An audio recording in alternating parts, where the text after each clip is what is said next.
Okay, so now members, we are going to see two integrals here. They are almost the same, but the way we do them is going to be totally different. So the difference in these two is the sign between these two, and also changes the technique of how we handle them. But please don't forget to subscribe to the channel, and also to see more integrals you can visit the playlists, and you can see there what we call integration as a topic, so you can see more of this. But now we have these ones, and they're the ones we are going to handle. So the first one is very easy, you can even handle in one step. But the second one we are going to see how we apply it, and how we handle it. So you need to know this one, you can handle it using the Tan substitution. What does Tan substitution say? It says that when we have a constant, the x a squared plus b squared x squared, this is the same as 1 over the product of a and b, then tan inverse of b x over a. So our idea now, if this is a plus, there is no square root, we use Tan substitution. So now our interest now is going to be to create here a square and create there a square as a whole. Then we will be through with that. Now from there now, I'm going to handle it there. Now I'm going to start by creating a square here and then a square there. So you can able to see that this is the same as integral dx over. To create a square here, I can create a square by saying this is the same as root 3 the whole squared. Remember, when I square this, I'll come back to that. Then plus, to create a square there, I can create by saying it's the same as root 2 the whole squared, then x squared.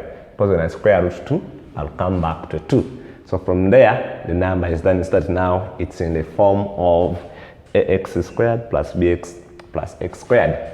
From here, you can able start my a is going to be root 3. If you compare with this, then my b is going to be root 2. So the whole of that, now my integral will be 1 over ab, the product of these two, so root 3 times root 2, then tan inverse of b, which is root 2, over a, which is root 3, then x, then plus constant of integration, which you can go on further to simplify as, this is going to be root 6, which you can rationalize as root 6 over 6, tan inverse of this one. If you want, you can rationalize. So this one is times root 2 times root 3 times root 3 to get root 6 over 3x, then plus constant of integration. So meaning our integral dx over 3 plus 2x squared is going to be that with ease. So this one is done. Now we are going to come to 2. In 2, so we have a negative between those two. So even the approach is going to be the same. So when we start we have a negative and not have a square root, we can never apply the Tan substitution there. So there, that calls for other techniques. So in 2, we have now integral dx over 3 minus 2x squared. If this was a plus, we have seen how we handle, but this time it's not. So what we are going to do there, we are going to try to create a function and its derivative. So I'm going to let this one be root 2 squared. And then I factorize the whole at once. So this will be now integral dx over 3 minus, this is now will be root 2x, the whole of this squared. Because you see, when I square root 2, I come to 2. When I square x, I will come back to my x in that order. So now, you see now, I want to create something minus. If I can factorize out, then I'm going to use trig. So now what I say let 2 root 2x, the whole of this root 2x, I want here to put something that, but when I square, I should get a 3. So that calls for, I want something when I square, I get a 3, I can factorize out that 3. So let it be, let root 2x be, now here, I need root 3, then sine theta. Because I know when I square root 3, I'll come back to 3 which I can ably factorize. Then I'll create 1 minus sine squared, which is going to be a cos, and then that will be the order of the day. Now here I've changed the variables, so now I need to get the x here. So this will be root 2 dx when I differentiate both sides. Here I get root 3. When I differentiate sine, we get cos theta d theta. Now you say I need to make dx the subject here. So here my dx is going to be root 3 over root 2 cos theta d theta. Now I'm going to come back and substitute this thing in here. So you can ably see if I can write, I have dx the whole over, I'm starting from here, 3 minus root 2x squared. So this will be integral dx. Now my dx, you've seen, is going to be here as root 3 over root 2. Then cos theta d theta, the whole over. That is now my dx. 3 minus the whole of root 2x. We said it's going to be, in the brackets now, root 3, then sine theta. But remember, we are squaring the whole. So what happens here?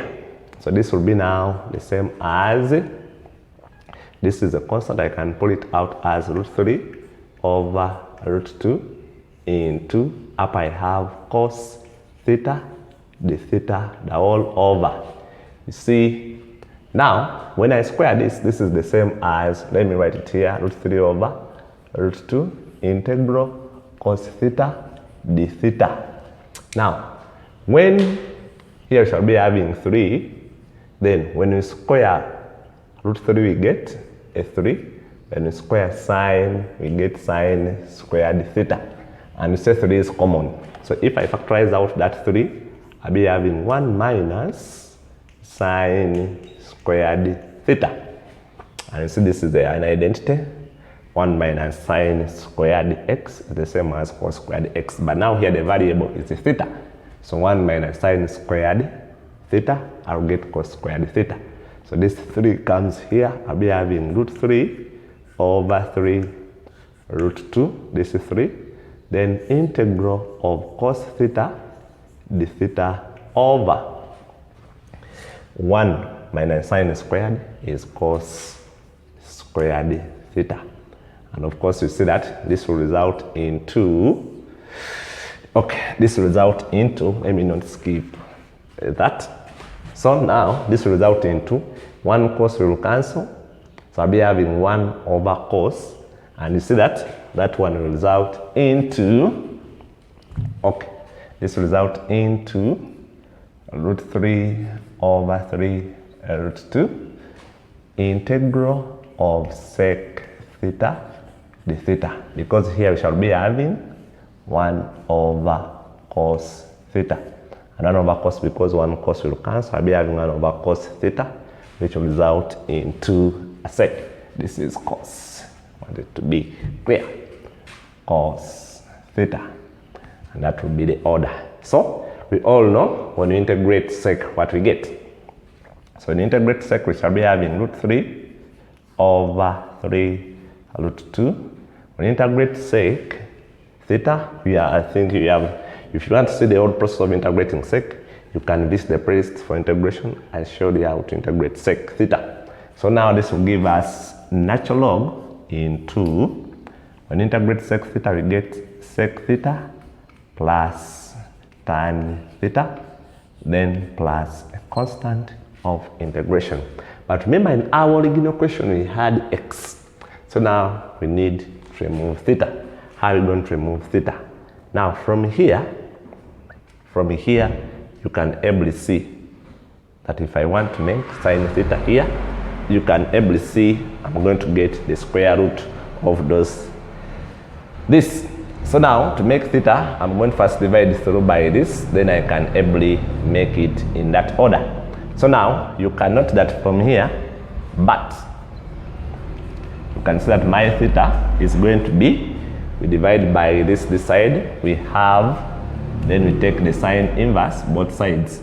We divide by root 3 this side, then you get arc sine of that. So we shall be having now root 2 over root 3x. So that's what our theta is. So now, imply that now my integral dx over 3 minus 2x squared will be equal to, we can rationalize this by saying root 2, which will be root 6 over 2 times 3. There we shall be having 6, then natural log into sec. Now my theta is sine inverse of root 2 over root 3x, then plus tan of theta, which is sine inverse of root 2 over root 3x. Now all I cross, then plus a constant of integration. So that's how we handle that number. I think you can see this one was very easy to handle, and this one, the approach was very different, and that's how we handle that approach there. So if you want, you can go and rationalize that. There are many different methods, but I decided to use this one here. That's it.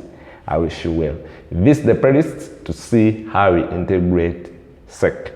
The whole video is there. See you there.